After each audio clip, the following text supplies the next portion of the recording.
Hello, I'm Casey Aiken, host of Montgomery County Media's hardest-hitting political talk show, 21 This Week, and the moderator for this primary debate for the candidates for the county executive's office. The candidates are Democrat Phil Andrews, Doug Duncan, Isaiah Leggett, and Republican Jim Shalek. This forum is hosted by Montgomery Community Media and sponsored by the League of Women Voters of Montgomery County in conjunction with the Gazette Newspapers, the Hispanic Chamber of Commerce of Montgomery County, the Rockville Chamber of Commerce, and the African American Chamber of Commerce. Lena Barnes, the president of the League of Women Voters, is here today as the timekeeper, and she's going to keep you all in line.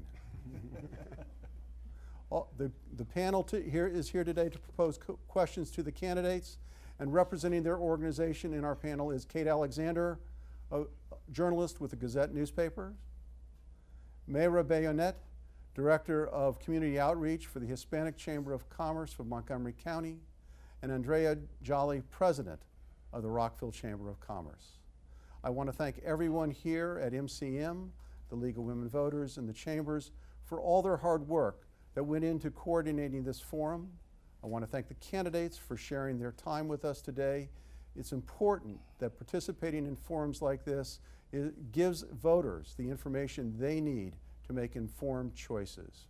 We plan on having a lively exchange of ideas today, with the candidates giving opening statements of 1 minute, followed by questions where I might even ask a follow-up question or two, and then closing statements for each candidate. The questions were prepared by the sponsors of the debate. The candidates are seated in alphabetical order, but the opening and closing statements and all of the questions was determined by a random drawing before the taping began. With that in mind, let's start the forum, and we're going to start with opening statements from Phil Andrews. Hello, I'm Phil Andrews. I'm running for county executive because we need to get our competitive edge back in Montgomery County. I've served 16 years on the county council.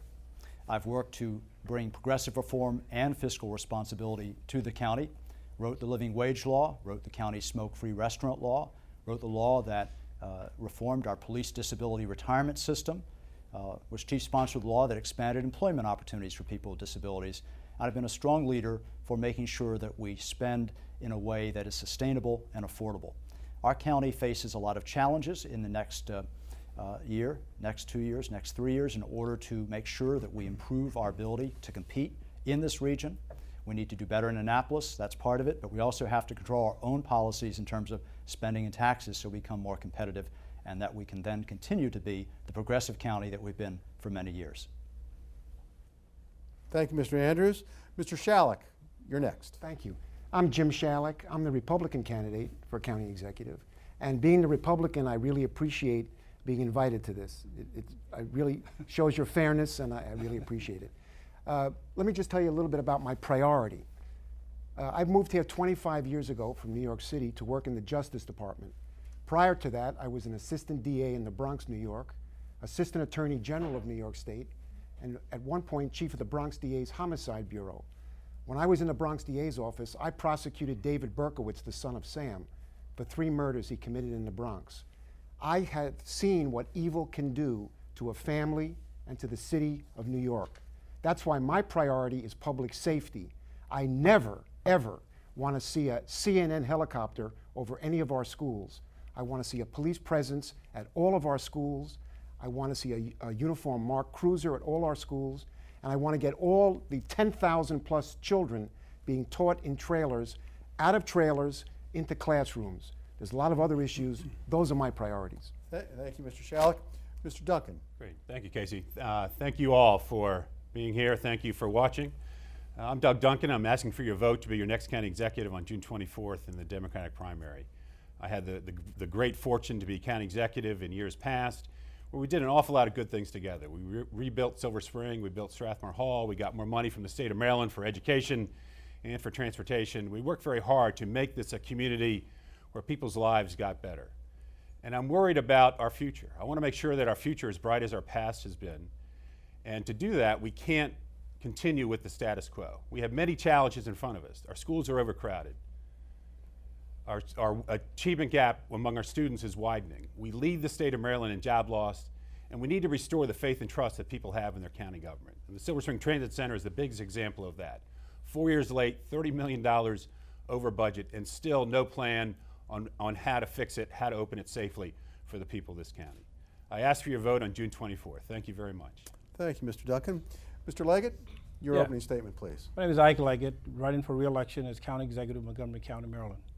I did not have the luxury of serving in good times. I served in the real difficult times, the most difficult economic challenges since the Great Depression. As a result of our leadership over the last 7 years, Montgomery County today has the highest financial reserves in the history of the county. We solved more than $3 billion in budgetary gaps. And as a result, we now have a police force that is higher. We have crime that is lower. We have affordable housing that is much, much higher. And we have construction on major projects that begin in Montgomery County throughout the entire county. It is a result of committed, dedicated leadership in the difficult times that we found over the last 7 years. Thank you. Thank you, Mr. Leggett. Our first question is going to be asked by Kate Alexander of the Gazette Newspapers, and it will go to Mr. Shallak. Mr. Shallak, who would you not accept campaign contributions from and why? I would accept contributions from anybody who wanted to contribute, to be honest with you. Obviously, if they're a corporation or an individual that we didn't know that was any problem with them, we would accept contributions. As a Republican, I'm the underdog, and we need funding. There's no question about it. The Democrats have hundreds of thousands of dollars to millions of dollars. So unless there's a problem with a donor, I accept donations from anybody.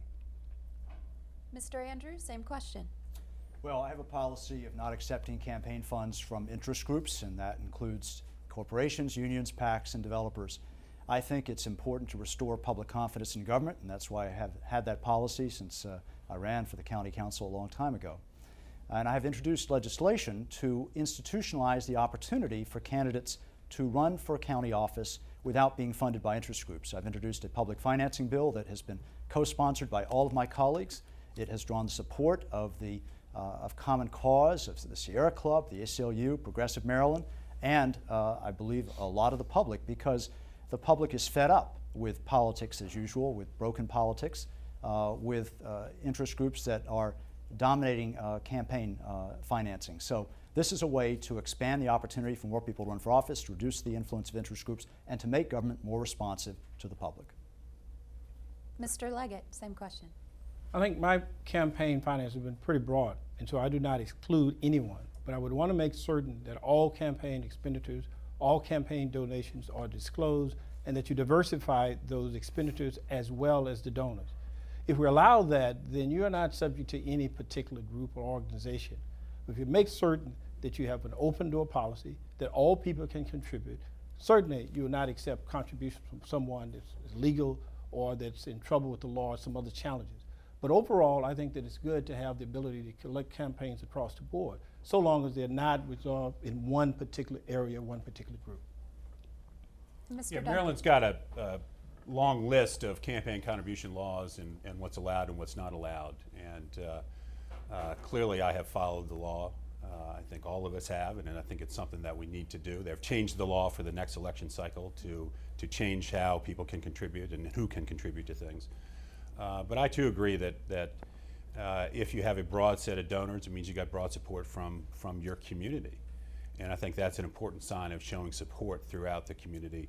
So we work very hard to get contributions to the campaign, to run the campaign that we need to let people in the county know my message and of bringing change to the county, of growing the job base, of helping our schools and things like that. So I'm very supportive of the state laws and fully comply with them. Follow-up question? Next question, Mr. Leggett. As you ask to manage budget gaps, how will you protect the economically vulnerable and the programs that serve them within the scope of the office you are seeking? Well, first of all, you make sure they have a sustainable budget going forward to ensure that you have the capacity to respond to the challenges and difficulties that the most vulnerable face. But secondly, you need to also ensure that the rest of Montgomery County understand that there are people in our county that are poor. There are people who go to bed hungry every night. There are people without proper shelter in Montgomery County. We have more kids on free and reduced meals in Montgomery County than the entire District of Columbia system. And we need to continue to work to make sure that we resolve that. But we cannot resolve a problem by denying that we have a problem. And then clearly economic development, economic growth, and job growth helps everyone, including the most vulnerable. Mr. Shalak, please, the same question. Certainly the needs of the vulnerable have to be a priority. The weakest and the most vulnerable among us have to be protected, no question about it. But we also can't, we've got to stop putting our hands in the taxpayers' pockets. We've got to think out of the box to get revenues. We've got to cut spending in non-essential services. We have a $5 billion budget. We've got to go through that with a fine-tooth comb. I'm sure there's plenty we can cut that's non-essential. And I'm going to repeat this. We are the only county in the United States that owns the liquor stores. Repeat, only county in the United States that owns the liquor stores. We should privatize that. There was a report recently we can come up with $50 million right away. So we got to think out of the box to raise revenues, but protecting the vulnerable is a priority. Mr. Duncan, the same question. Yeah, you know, we find ourselves fighting over a shrinking pie, and the recession hit this county, state, country very, very hard. And when you talk about protecting the vulnerable in our community and finding the resources to do that, we need to make sure that Montgomery County becomes once again the economic engine for the state of Maryland. We now lead the state of Maryland in job loss. We have lost 11,000 jobs in this county since last July. Since 2007, we have added 8,600 jobs in Montgomery County. Washington, D.C. has added over 36,000. Fairfax has added over 50,000. Baltimore County, Anne Arundel County, Prince George's County, and even Howard County have added more jobs than we have. We're coming out of this recession much, much weaker than neighboring jurisdictions. And we need to focus on helping our existing businesses by revamping permitting services and economic development. We need to focus on the innovation economy by encouraging startups to come here and grow their companies here.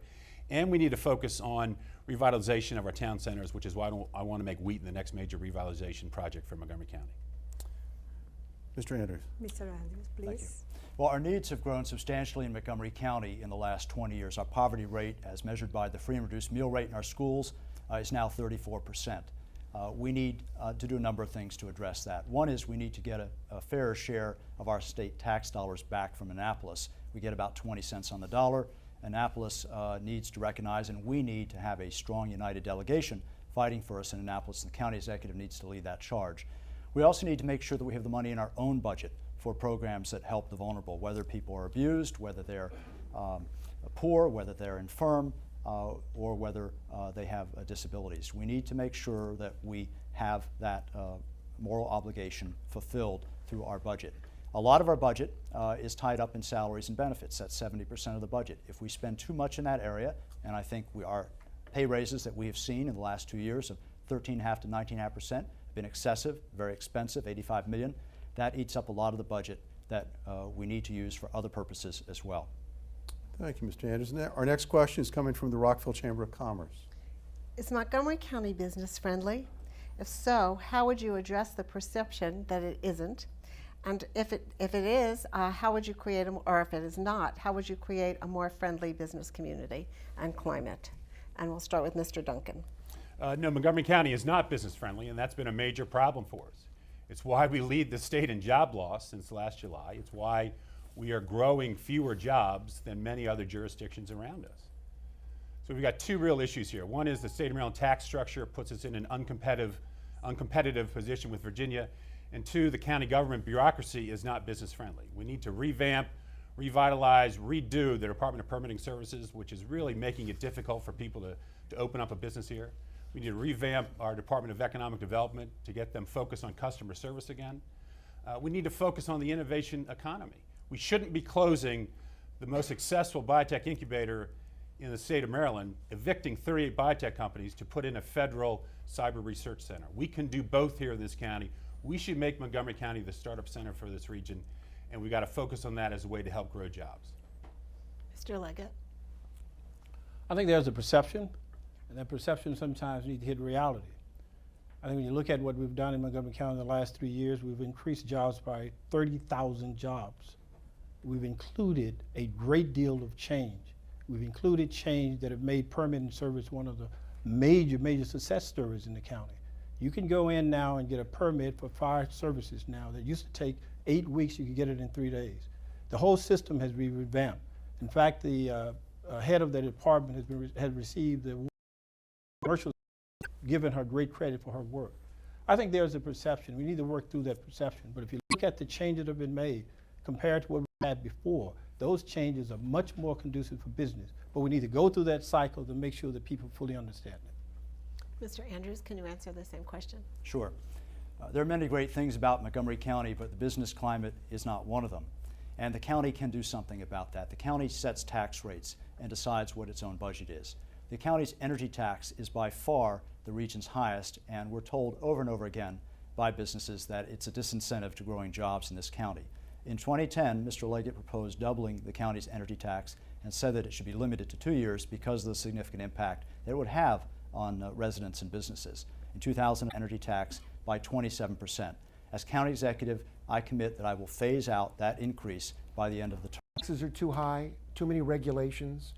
I agree with Phil, the energy tax should be reduced. I'm a business-friendly guy. I'm going to recruit business. I'm going to give them tax incentives, because when they move here, they got to build structures. They got to. And I were trying to go to the Rio, the center with the movies off 270. There was no road cutting in there. For 10 years, we end up in Silver Spring. You've got to give business. We have one person that should deal with a company to walk them through all the maze of regulations. Next question of the candidates. Access to affordable housing and a stable housing market in the county is address and solve these problems. We're going to start with Mr. Andrews. Affordable housing, wait from college and come back here. But in terms of what we need to do to make our affordable, took an action recently in the Long Branch sector plan to not rezone the property. Second, we need to continue to fund the Housing Initiative Fund at levels that allow us to leverage. Silver Village was proposed to triple it, and we did. Thank you, Mr. Andrews. Mr. Duncan? Affordable housing, got elected to the Rockville City Council, and we were able to do some very good things to help people get more affordable housing in Rockville. And when I came to the county, I was very fortunate in that our county has been a leader for decades, a national leader for decades, in the provision of affordable housing. And it's something that I was proud to continue and carry on and enhance through many different ways. We averaged 3,000 retained or new affordable housing units per year when I was county executive. That's 36,000 units over the 12 years. We created a dedicated source of funding for the Housing Initiative Fund, and we've done many other things. We need to concentrate development around our metro stations, help get more affordable housing around there, but clearly that's an issue for us. But the good news is that there's a culture in this county of supporting affordable housing and finding new ways to provide that, and that's something that I'm very supportive of. Thank you, Mr. Duncan. Mr. Shalek? Yeah, to me, I think we have to work with developers. To me, the word developer is not a bad name, not a bad word. I want to work with developers, keep them here. They're going to they want to build their buildings and charge $6,000 for a one-bedroom apartment. That's fine. They can do that. I'm going to help them build the buildings here and not move to Arlington. But because of that, I want contributions from the developers into the affordable housing market. You want to move here and make money? Fine. We got the demographics to make you rich. But you're going to have to contribute to our affordable housing stock. And that's what I want to do, work with business, not against them. Thank you, Mr. Shalek. Mr. Leggett? In 2010, I received the award from a national organization and also from a regional organization for my leadership on affordable housing. An example of what we've done, I provided a neighborhood of $320 million that have been leveraged for over $1 billion with the private sector to build affordable housing. We've built more affordable housing or maintained more affordable housing in my administration in the history of this county. We provided more money than in any other period of time in the history of this county. We've gone from a period of where we produced fewer homes, less money, less than $15 million a year, to now $40+ million a year, well over anything that we've ever done in the past. It is a record that we are proud of, but we can do more. Working with the private sector, we can enhance this. But this administration has gone leaps and bounds in providing affordable housing. The unfortunate task is that we still have a large number of people out there that continue to need affordable housing. Thank you, Mr. Leggett. Now, because Ms. Barnes is sitting there and is our enforcer, I get to ask the questions on behalf of the League of Women Voters. So, Once upon a time, Montgomery County had its own clinic for mental health services, which is now closed. What would your administration do to improve mental health services in the county? And our first question is to Mr. Shalik. Well, as a private lawyer, I represent a lot of people, young people especially, who end up at Noyes, the juvenile facility, or in jail in Clarksburg or Seven Locks. I think we have to concentrate more on dealing with inmates and individuals that come into the criminal justice system and have more mental health experts, issues, involvement in the jails and the facilities, because they're troubled people, and mental illness is a large reason why they're in jail. So I think we have to concentrate on the jail, the adult jail, the juvenile jail, and beef up our resources there. But that is a priority, no question about it. Thank you, Mr. Shalik. Mr. Duncan. Yeah, this is a very personal issue for me. My family has a history of mental illness. I personally suffered from major depression 8 years ago, pulled out of the race for governor because of that, and sought treatment to get myself better, and it worked. I'm living proof that treatment works, and that's my message to the public everywhere I go, is that if you're feeling depressed, if you know someone who is depressed, please encourage them to seek treatment. We need to make sure that we've got opportunities for people to get treatment. I was very fortunate. I was a county employee at the time, went to Kaiser Permanente and got the treatment that I needed. But we need to make sure that we're working with the private sector, the private nonprofits, in providing these opportunities for people to get the mental health services that they need. And it's not just mental health, it's people with special needs. We've got all kinds of issues with a rapidly growing population, particularly for children with autism. And I'm going to create a special needs task force that's going to take a look at all of the needs of these populations in our community and make us a national model in working with and in being inclusive of the special needs people in our community. Thank you, Mr. Duncan. Mr. Andrews. Well, the good news regarding mental health is there's more coverage for it in health care plans now. That's been progress. But the bad news is that there is a crisis in the shortage of beds for people who are severely mentally ill or experiencing a severe mental breakdown. So we see that in our jail. We see that with people that come through our Clarksburg facility and through Seven Locks. We had a very sobering briefing recently by our Director of Corrections because a larger and larger percent of our jail population needs immediate mental health hospitalization. And yet, while there's a state law that says that within 12 hours someone must be transported, the fact is that the state only has about 150 beds now, where it used to have 850. So the state has washed its hands of this problem, and our jail now is being used as a major mental health treatment center. And while they do a great job, that's not where it should be. We need to work with the state to resolve that. Thank you. And Mr. Leggett. Yeah, I've been very disappointed with the support from the state for mental illness. There are two challenges here. On one hand, we're talking about the challenges we face once people have been diagnosed and are in crisis. We are in a responsive mode at that point in time. The real challenge for us is not when the people are actually in jail and trying to resolve the challenges there. It is to intervene much earlier. Intervention at an earlier stage through this process is a far better area to invest in than in the other areas where we have people who are basically in crisis. And I don't think that we do enough of that. Clearly, I don't think that the county government should be in the role of mandated and, in fact, ensuring that we have the facilities operated by the county government. I think the private sector is better equipped to do that.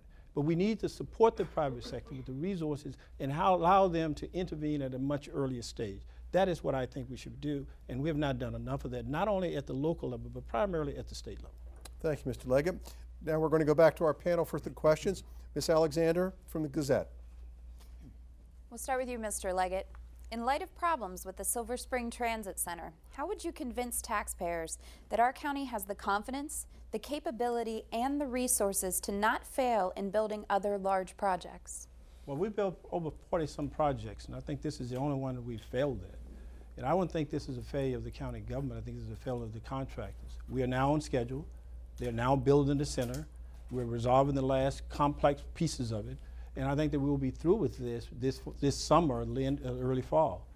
We intend to get all the monies we need back from the contractors who I think have, in some way, performed some errors of negligence. But I think that we're back on track on this, and we wanted to make sure that we do this right. So I rejected this center because I was not satisfied with what we've seen. I was not satisfied with the contracts that provided us. We could have been in this center some time ago, but I was not satisfied where we were. So we're on track, all of the parties in agreement, and they're back in construction, and we should be through with this fairly soon. Mr. Andrews. To say that the Silver Spring Transit Center is a debacle is an understatement. And it is a project that should clearly have been done differently.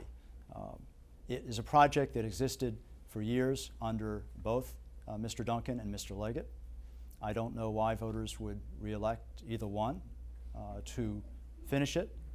But I do think there are lessons that we can learn from it, that we must learn from it to apply to other construction projects. In fact, our Office of Inspector General in the county has recommended a number of procedures, a number of changes to improve construction oversight.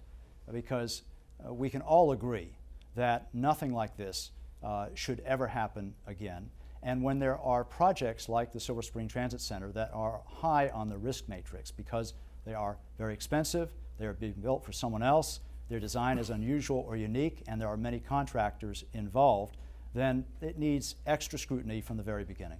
Thank you, Mr. Andrews. Mr. Shalik. Yeah, I've called for a federal criminal grand jury investigation of this Silver Spring Transit Center. It's a disgrace. Tens of millions of dollars overspent, years overdue. The buses can't even ride on the concrete. We're not going to get answers from the Democratic County Council or this administration. The taxpayers deserve answers why tens of millions of dollars of their money is gone, and it's a safety hazard. We need a grand jury to subpoena witnesses and records. There may not have been anything wrong, but were there kickbacks? Was inferior product purchased for the monies we gave them? Were political contributors given contracts? We need answers, and we're not going to get it from the Democrats in this county. A grand jury can answer our questions. Thank you, Mr. Shalik. Mr. Duncan. Yeah, Kate, your question really goes to the heart of the matter. And what's happening here is the public has lost confidence in the ability of our county government to get things done in a timely fashion and on budget. And more people are saying this thing will never be safe, the Silver Spring Transit Center will never be safe, just tear it down. And every time we get a story from Ike Leggett or his administration or the county council, the next story they give is a totally different one. They keep changing their stories about what it's going to cost, who's going to pay for it, when it's going to open. The person who knew in 2010, the county official who knew in 2010 that they were building an unsafe building, instead of saying stop, said keep building it. And then in 2012 they said stop when it was too late to really do anything about it at that time. And that person is now in charge of the repairs. Why should that person still be in that job? He should be fired. We should bring in new leadership to make sure that we restore public confidence in the county's ability to get this done and get the Silver Spring Transit Center open. 4 years late, $30 million over budget, and still Thank you, Mr. no Duncan. plan to get it open. It is not on track. Thank you, Mr. Duncan. The next question will be by the Hispanic Chamber of Commerce. I'm going to start with Mr. Duncan. The bad economy has had a disproportionate impact on the Latino community. What initiatives have you supported or would you propose to increase employment opportunity for Latinos? We need to increase employment opportunity for everyone in our community. And when I was county executive previously, I helped start the Montgomery County Hispanic Chamber of Commerce. I helped start the Hispanic Business Institute here in the county to help Hispanics and Latinos learn business practices, learn how to run a business, learn how to start a business, and open that. But when we lead the state of Maryland in job loss, when we used to lead it in job growth, that's a problem for everyone in our community. And to me, the best social program is a jobs program. We talked before about helping those in most need in our community. Well, the best way to do that is to help them get employment. And to do that, we need to focus on the existing businesses that we have here. We need to focus on the startup economy. Montgomery County should be the leader in the startup economy in this region, but the Leggett administration is closing the Shady Grove Incubator, throwing out 38 biotech startups. They're going to close the Wheaton Incubator, which was started as the minority business incubator for this county. And then when that lease runs out, we are shrinking the co-working space instead of expanding it the way we need to. Thank you, Mr. Duncan. Mr. Chalo, please. Yeah, as the county becomes more diverse, our workforce has to reflect that. We need more Hispanic and African American police, firefighters, first responders, teachers, judges. So the workforce, the government has to reflect the diversity in the community, and I'm all for that, and I would do that. Thank you, Mr. Shallak. Mr. Leggett, please. Yeah. The unemployment in Montgomery County is 4.1%, but that's everyone. If you look at minority unemployment, it's much higher. Here's what we've done. We brought in a Small Business Plus program, whereby we are now providing somewhere in the neighborhood of $70 million going to small and minority business. We've significantly changed the procurement processes in Montgomery County. We've provided monitoring. We've provided a number of assistance and support to minority, women, and small businesses in Montgomery County. We've expanded it. But what we've also done is provide education, we've provided language training, and we've provided support in a variety of other areas to assist. Clearly, 30,000 jobs that we've now created in the last 3 years leading this region is not enough, because those who are suffering from those job losses are the people in the minority areas who have not gotten those jobs. And what we are doing now are the kinds of things that we need to do to make sure that we make that transition for everyone and not just for a small minority. Mr. Andrew, please. Well, I think I'd start by meeting with people to ask them why they think the unemployment rate is higher. There are reasons clearly that are related to education or language, but there are maybe other issues as well. I think that the best way to address the unemployment rate, which is significantly higher than it was, it's 70% higher than it was before the recession, is to make sure that we have a business climate that is inviting, where taxes are reasonable, where there are lots of opportunities to get assistance or advice about how to start a business up, where workers who are students who are going through high school or college have opportunities for vocational training, for career experience in companies that helps them get a leg up when they graduate. Not everyone is going on to college. Not everyone needs to go on to college to be successful, and we shouldn't assume that that is true. Thank you, Mr. Andrews. Now, Rockville Chamber of Commerce will ask the next question. Okay, this question has to do with transportation. What do you consider to be the top 3 transportation projects in Montgomery County? And what is your stance on M83, the Mid-County Highway Extended? And I'd like to start with Mr. Andrews. Well, I think the county needs to ensure that our transit projects that have been in the works for a long time now, like the Purple Line, the Quarter Cities Transit Way, are built as soon as possible. I've been a strong advocate for both the Purple Line and the Quarter Cities Transit Way throughout my entire 16-year career on the council, and those are projects that will clearly benefit people in our county. The Purple Line should be getting started next year, and the Quarter Cities Transit Way needs to get started as soon as possible. I think that we also need to use capacity better that we have now. The ICC, for example, is a highly underused highway because of the very expensive tolls. And the tolls need to be reduced by the state so they are reasonable and don't discourage so many people from using that highway. With regard to M83, I oppose it. I don't think it is worth the $400 million or so that it would cost to build it, and the environmental impacts would be very significant. I think we need to move forward as well with bus rapid transit, particularly in the corridors where it's likely to have the most ridership. Thank you, Mr. Andrews. Mr. Leggett, the same question, please. The reason why we're talking about these projects now is because something I did some years ago. I went for 7 years ago and called for a state gasoline tax and went to the state and pushed and pushed and pushed till we got it. And people are crediting me locally with my efforts to help get that done.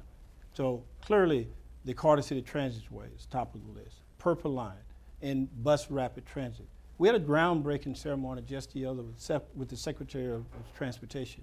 He mentioned precisely one of the reasons why we were making that groundbreaking ceremony was because of my leadership in Annapolis and getting over $1 billion for Montgomery County to move these transportation projects along. We're talking about the Brookville bypass. We're talking about Watkins Mill Exchange off of 270. All of those projects are going to benefit as a result of the $1 billion that we now have as a result of the gasoline tax. Thank you, Mr. And Leggett. I'm opposed to M83, by the way. Thank you. Yeah. Mr. Duncan? Yeah, I mean, it's simple. The top transportation priority for this county has to be to fix and open safely the Silver Spring Transit Center. And the reason for that is we need to restore the trust of the public in the ability of the county government to get things done correctly. And the Leggett administration, the county council have lost all credibility when it comes to the Silver Spring Transit Center. So I'm going to focus from day one on making sure the public knows what we're doing, how we're doing it, what it's costing, and when that transportation center is going to be open. That has to be the #1 transportation priority, fixing the Silver Spring Transportation Center and opening it safely. And we've got issues with the Purple Line, the Quarter Cities Transway, the BRT that are very important for us as well. I'd like to see us do express lanes up to 70, the way Virginia did express lanes in the 495 corridor as a way to help relieve some of the traffic congestion there. And I'm one who has supported implementing and building master plan transportation improvements that are in our master plan. But M83, the concern for me is the cost of it. The costs have skyrocketed dramatically, and it's a question of affordability and looking at what you can do there versus. Thank you, Mr. Duncan. Thank you. Appreciate it. Mr. Shalik? Yeah, I'm also against M83. Too expensive, too disruptive to communities. I think, as Phil mentioned, we have to we should lower the fees on the ICC. More people who use it, that should relieve some. It's too expensive to use the ICC. Also, I think it's too complicated for people. Why can't you have toll booths so you can pay cash, or have it make it easier for people? It's too hard right now. And I think we need some common sense solutions too. Coming down 270 every day, it's bumper to bumper. But the other side of 270 going to Frederick is empty. So why don't we use some of those lanes in rush hour, divert the lanes to rush hour direction. Also, the traffic lights should be repaginated too. During rush hour, let's keep the people going, moving. So you need common sense solutions. Buses are the cheapest way to make people use mass transit. I'm in favor of more buses. Thank you, Mr. Shalik. Next question is about education. It's being asked, I'm asking it on behalf of the African American Chamber of Commerce. We are rightly proud of our education system here in Montgomery County. Our Montgomery County schools consume more than 50% of our annual budget.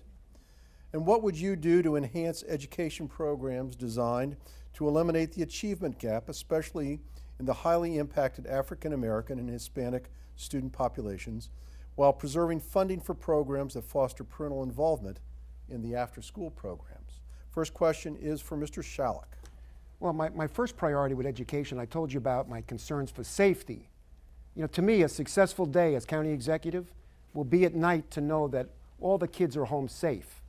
So public safety is my first concern. Second, we got 10,000 kids in trailers. No bathrooms, temperatures often not working.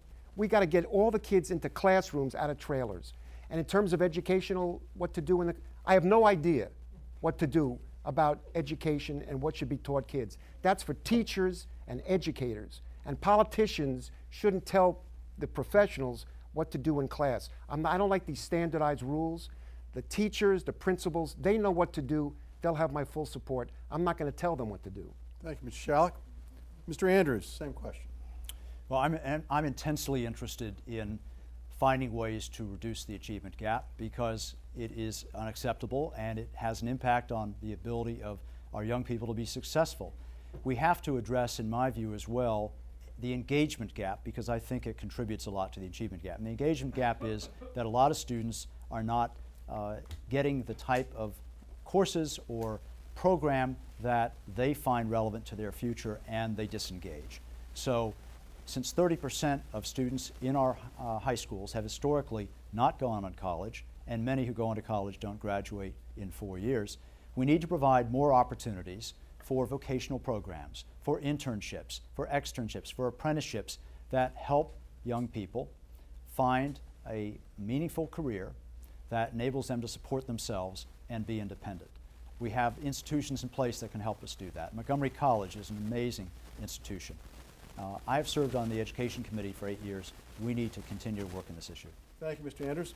Mr. Leggett. Well, there are two challenges here. The challenge one is to make certain that the classroom has an appropriate student-teacher ratio, the technology within the classroom, and the facilities that are needed in order to accommodate those things.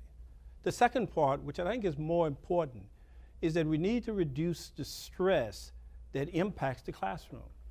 Young kids who come to school who are hungry, who do not have proper shelter, who come in crisis, are not in a position to learn. Students who transfer 3 and 4 times throughout the year are not in a position to learn.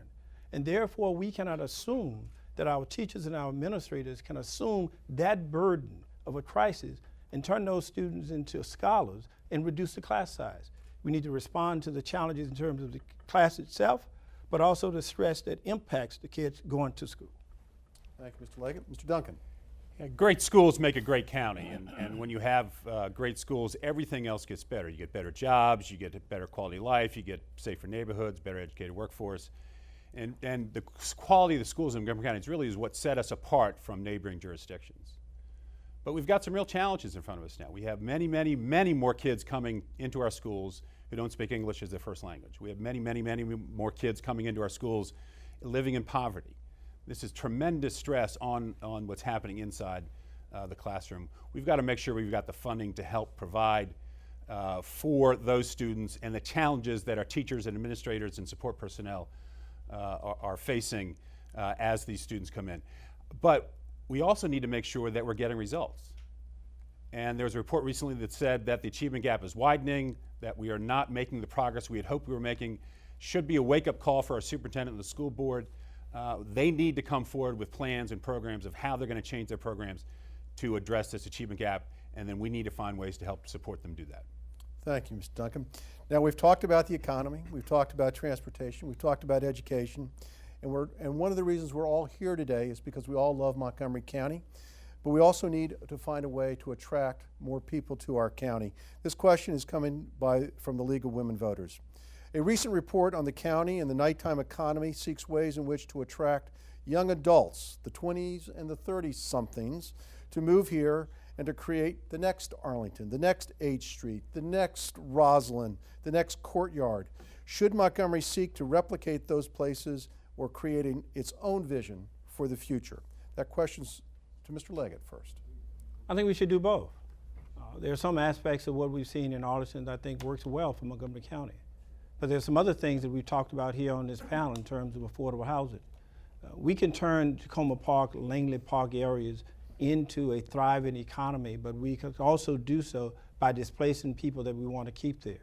You need to do both. And having transit-oriented development and affordable housing, I think, is the right direction to go. The task force is looking at jobs and how we can find and ensure that the people that we want to attract here stay here, that they could walk to their offices, they could walk to their entertainment centers, and that they could live nearby. That's the formula for us. And so there are some aspects of what we've seen in neighboring jurisdiction that works well for us. There's some things that would not.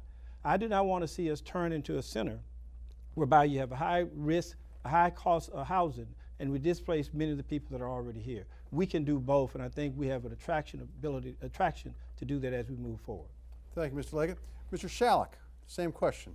Well, there's been a recent report and a commission, I'm not sure what it's entitled, but they thought that putting more bars in the county and opening the bars longer would attract young people.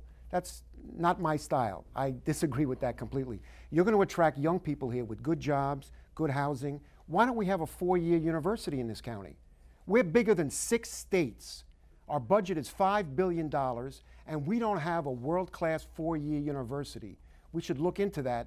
That'll bring young people here. Jobs, safety, a clean community. The bars will follow. We're not going to follow the bars. All right, thank you, Mr. Shalek. Mr. Duncan. Yeah, you know what's really sad about all this is that when I was county executive, Montgomery County was the envy of the region. And you just mentioned all these places that have leapfrogged us and should we become the next Clarendon? Should we become the next Arlington? But when I was county executive, they all wanted to be the next Silver Spring.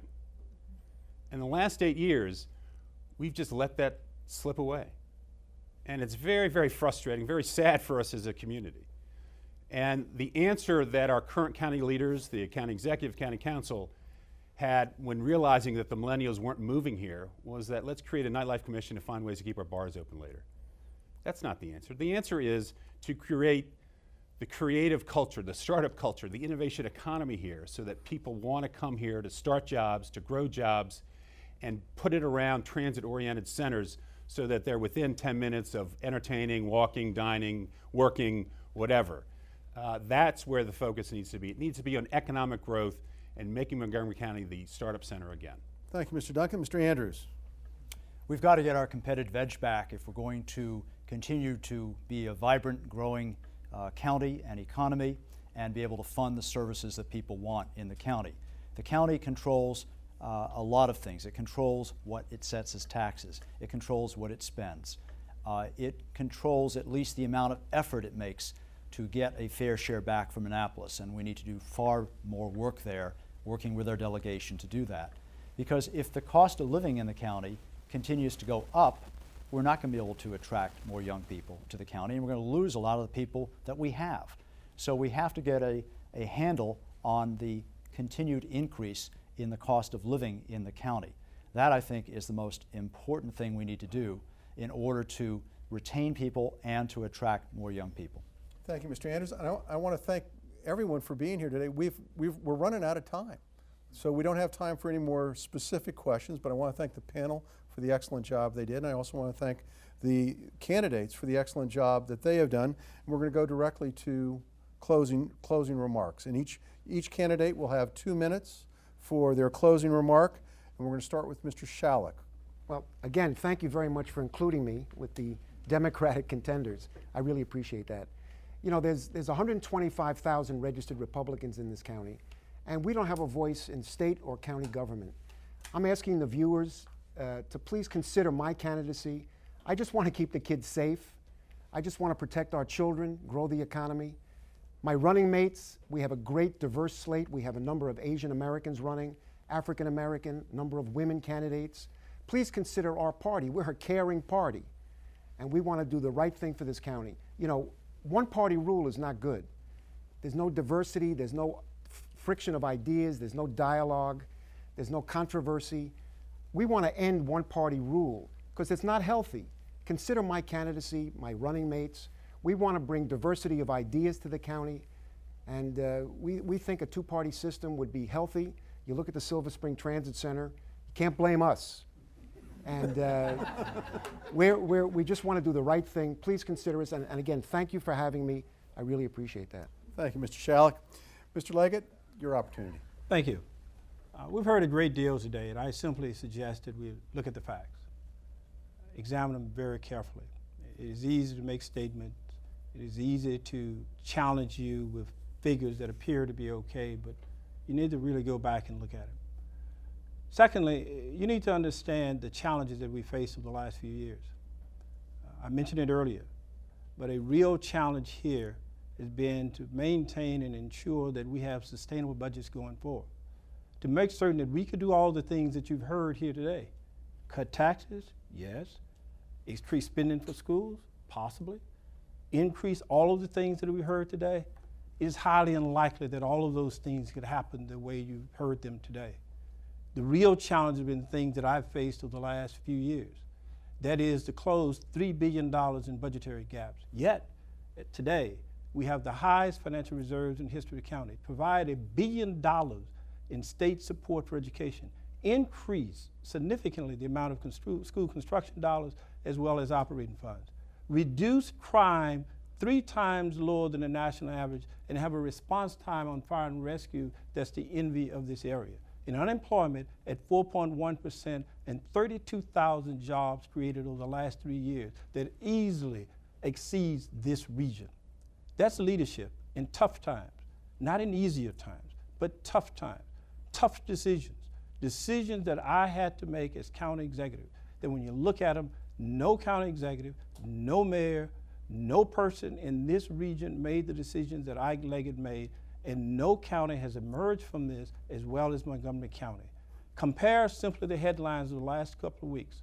Fairfax County tax increases $350 per household. Montgomery County a decrease of $17. That's leadership in tough times.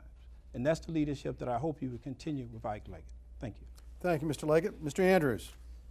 Montgomery County needs to get its competitive edge back if it is going to continue to be the progressive county that we want it to be in funding the services that we all value, such as protecting the environment, making sure that we have libraries that are open a sufficient amount of time, making sure that we have adequate funding to take care of people who are vulnerable. We have to be fiscally responsible and sustainable if we can afford to do those things. and the county is not doing a good job in that regard. We've been getting clobbered in Annapolis, which means our local taxes are pushed up. We have seen spending increase on salaries and benefits of 13.5% to 19.5% pay raises in the last 2 years for county employees. That total $85 million. The county is going back to the mistakes that were made before the recession that made the recession much deeper than it would have been. Mr. Leggett talked about the gaps that he closed, but he created some of those gaps with his own policies with pay raises that had to be canceled because they weren't sustainable.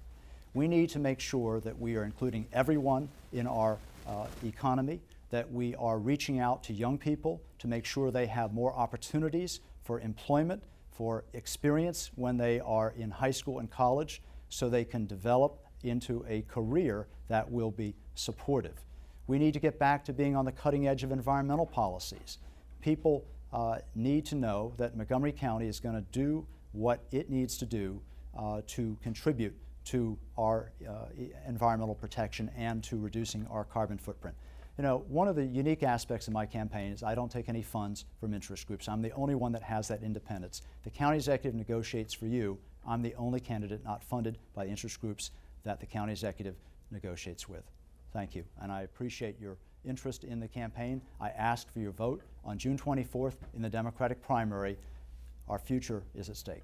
Thank you, Mr. Andrews. Mr. Duncan. Casey, thank you for moderating. Thank the panel for being here. Lena, thank you for being a wonderful timekeeper, and I want to thank Phil, Ike, and Jim as well for being part of a great debate. I got to say that the Washington Post editorial board correctly identified Ike Leggett as the candidate of the status quo. And the status quo in Montgomery County right now is overcrowded schools, a widening achievement gap, according to the Federal Bureau of Labor Statistics, leading the state of Maryland in job loss, losing 11,000 jobs here since last July, trailing other counties in growing jobs since 2007, a rapid increase in the number of people living in poverty, and the Silver Spring Transit Center, a transit center that still has no plan that's been told to the public to get open. I'm running for county executive because the status quo isn't good enough for us. It's not good enough for this county. We need to become a national leader again in so many different things. My vision for this county is that we be a center of excellence in everything we do, whether it's our schools, our economy, our transportation network. We got a lot of work to do there. Our environment, everything we do, we should be a center of excellence. And you do that by always looking for ways to improve. And there's an old saying, if it ain't broke, don't fix it. I think that's sort of what we're living with now. We're sort of muddling through things now. When I was at AT&T, 13 years with AT&T, the saying at AT&T was, if it ain't broke, you haven't looked. You can always improve upon what you do. And that's the philosophy that I brought to the county when I was county executive previously. That's the philosophy I'm going to bring back to the county, to bring gigabit internet speeds here, to bring applied science graduate research centers here, to bring transportation improvements, to bring education improvements, to bring a Cycle Montgomery program here, to bring a lot of fresh ideas to move this county forward and make sure that Montgomery County is the leader in the region and the state once again. So I ask for your vote for Doug Duncan for county executive on June 24th. Early voting starts June 12th, and we'll see you at the polls. Thank you. Thank you, Mr. Duncan. I want to thank all the candidates for being here today. And while you've heard a great divergent discussion and different views, the one thing that comes through from all four of you candidates is your passion for Montgomery County and your desire to make Montgomery County a wonderful place. So I want to thank the audience for being here today. I want to thank you for who are online, who are viewing us right now. Thank the panelists for being here and for asking such great questions. I want to thank our sponsors for helping sponsor this important debate, for participating in this forum. It is just one of the many programs that Montgomery Community Media is sponsoring to prepare the residents of Montgomery County for the upcoming primary elections. Go to MyEMC, I always get this wrong, go to myemcmedia.org to see the program schedule for this debate or watch the debate online. I want to remind you, as some of the candidates already have, that primaries this year will occur on Tuesday, June 24th. The polls will be open from 7 a.m. till 8 p.m. You may also start voting early next week on Thursday, June 12th at sites all around the county. And if you want to know where those sites are, go to the Board of Education website. They will list them for you. Voting is a wonderful privilege that we all cherish in this county. We've got a great slate of candidates who love this county, and it's a privilege to vote. I hope and urge everyone to do so. Thank you, and goodbye.